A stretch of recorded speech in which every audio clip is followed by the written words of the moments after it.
But what do we have in our armament to prove this point? Well, we have the promise of PHSSR. And through the center's work at University of Kentucky, we've been able to mobilize partners of all kinds to develop the most intensive, transparent, open agenda-setting process for research in the history of PHSSR.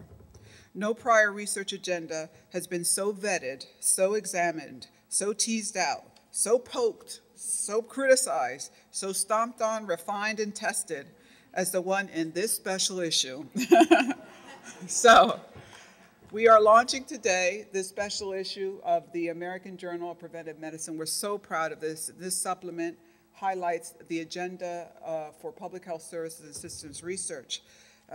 Each year, we know that diseases such as heart disease, cancer, and diabetes take its toll on millions of Americans, but equally devastating is the toll of their diseases on the U.S. economy.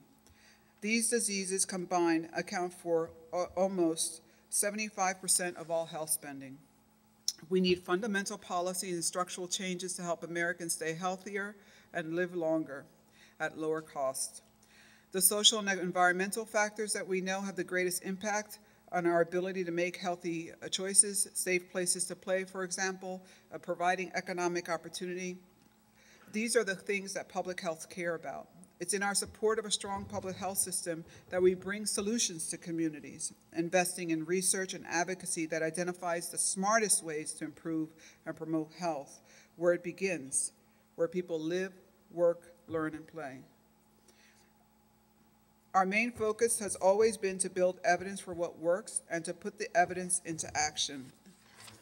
The public health team's strategy has essentially had three key drivers. One, to build the evidence for what works. Two, to improve the performance of public health departments. And three, to advance the use of laws and policies as tools for change. Evidence has been key in all of these areas.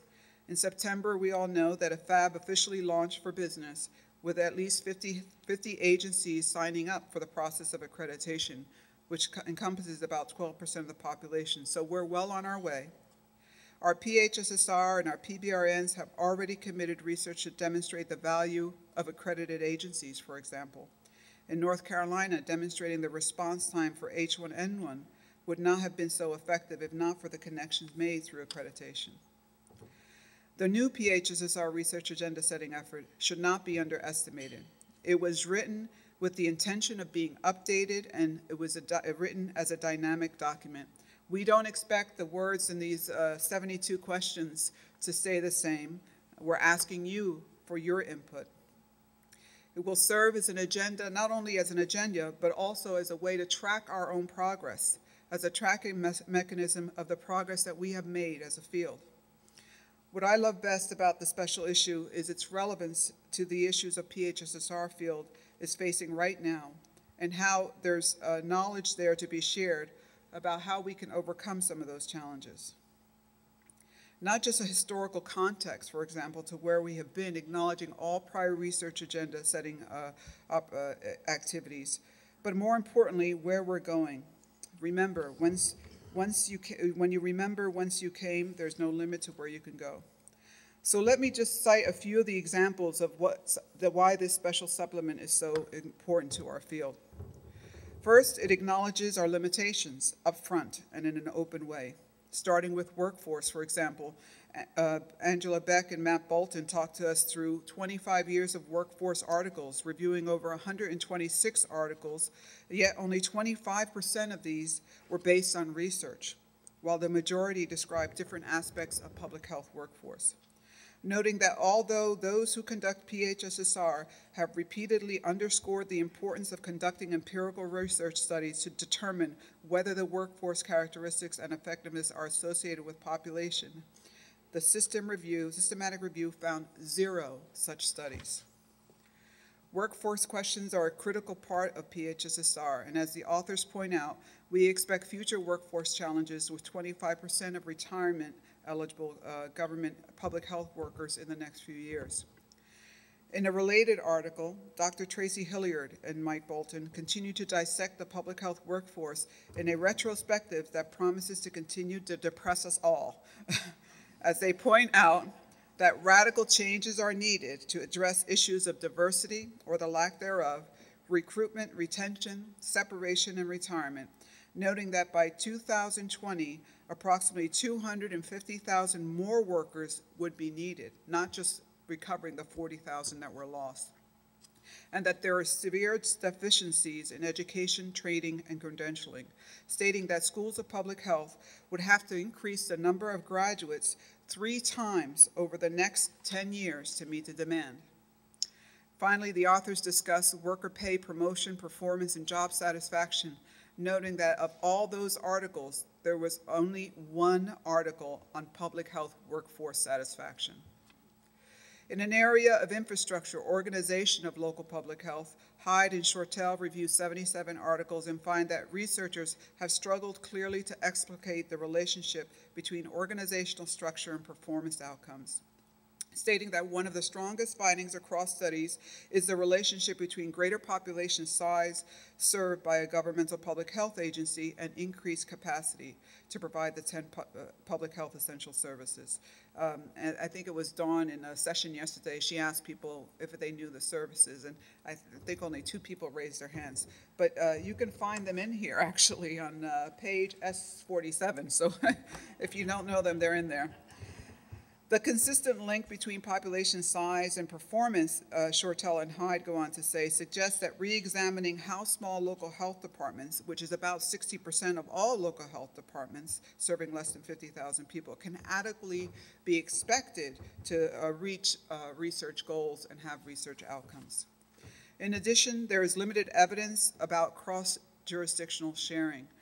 We are trying, and there's new opportunities now to do more research in this area, but the authors close with highlighting the gaps in the literature with regard to organization and structure, inviting researchers to examine the relationship between these factors and health outcomes. In an article on QI interventions, Dilley, Birkmeyer, and Harris revealed in their systematic review the sad reality that of all published peer-reviewed articles, only 15 were identified as being quality improvement articles with 18 interventions, providing weak evidence that QI initiates improved outcomes. So we have more work to do there.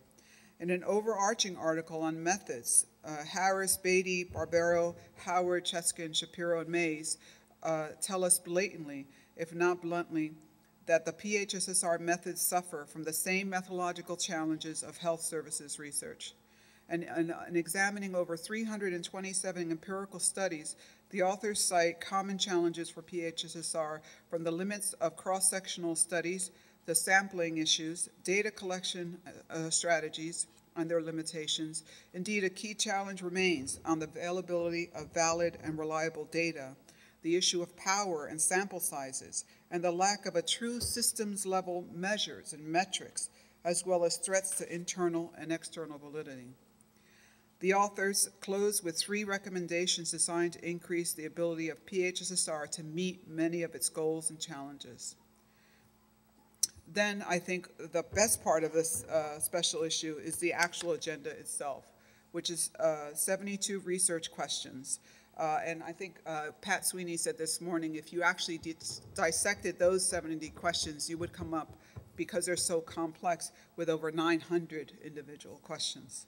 So huge opportunity there, doctoral students. I'm just saying. So in contrast to previous agendas, this agenda-setting process identified a large volume, a variety of research questions that address the public health delivery system issues, QI, health disparities, social determinants of health, and communications and technology. Yet we developed this agenda and this issue knowing that it would change the moment it was published, and that indeed has happened. If you look at the research agenda, you will note that there are some articles that have already been published addressing some of those questions, and that there are questions that are definitely missing from the agenda. In fact, we expected it to change, and we want it to change, and thus we are charging you in this room to change it. It is in your hands now. I think literally in a few minutes you'll have a copy of this, but also figuratively. So I want to take a moment to talk about the incredible work of the PBRNs, because for the last day and a half, I've had the opportunity to sit with many of the practitioners and researchers and have been talking to them about their progress and implementing, I think, one of the most promising activities in translational research.